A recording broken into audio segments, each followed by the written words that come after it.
So it's this move here where you're in the 4-petal anti-spin, and then the left will float from the bottom, and then the right floats from the top.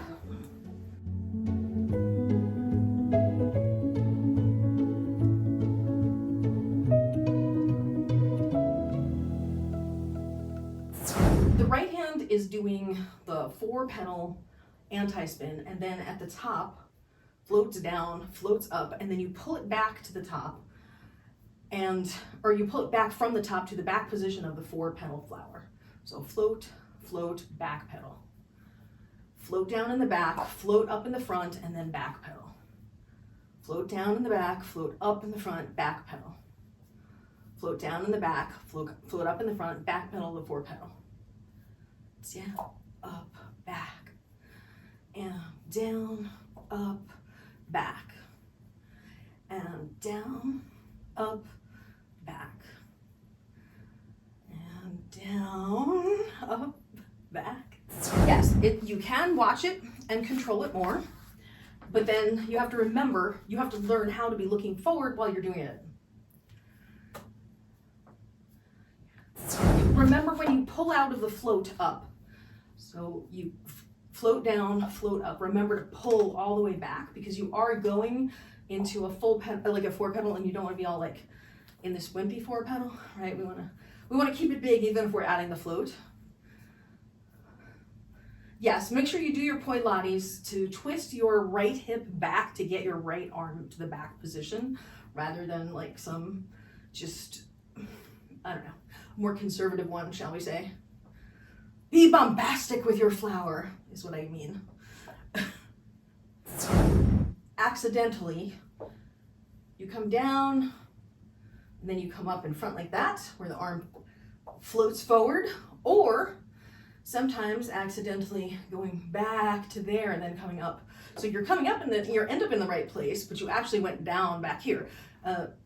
I know I'm doing this sometimes, so it's something to be mindful of. This is one of those things where I swear, if you're technologically savvy, the right answer for this is you have a camera here and you have a screen there, and you watch yourself, but the camera is right there so that you don't turn your body, because the problem is if you keep looking this way, when you get to this hand, you have to look that way.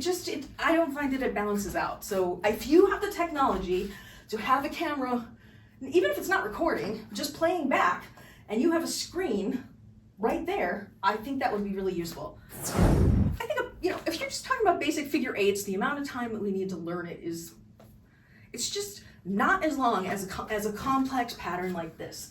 And you could feel like you have this really well with one hand, but the jump from doing this with one hand to two hands, I find is huge, that's helpful to just work on the float portion, which is probably the portion that's harder, is to work on something like this, where you hold the hand up here, and then you stall back, float, float, circle.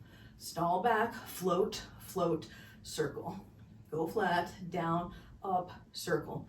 And this you can do in a much smaller space if you have the height, and what you don't have is the width. So if you can't do the whole flower, but you want to be working on the float, then this is helpful. Now, to be fair, this entry isn't exactly like coming out of the 4-petal, but it's close enough that you can really get the feel of most of the float portion of the combo. In my opinion, your mileage may vary. Nice.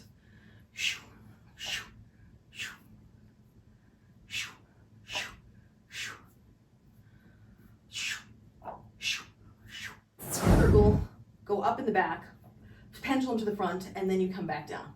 So up in the back, pendulum down. Up in the back, pendulum down.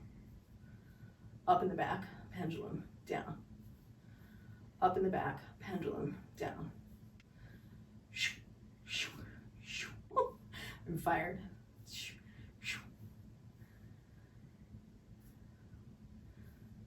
Together. Where you go around in the flower, up, pendulum, down, and then go forward to go back into the 4-petal.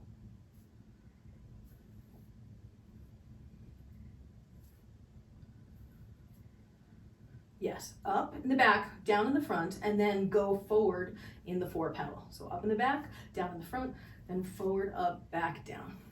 Up, down, front, top, back, bottom, up, down, front, top, back, bottom, up, pendulum down, front, top, back, bottom, up, down, front, top, back, bottom, up, down, front, top, back, bottom, up, down, front, top, back, bottom, up, down, front, top, back, bottom, up, down, front, top, back, bottom, up, down, and so on, and so on, and so on.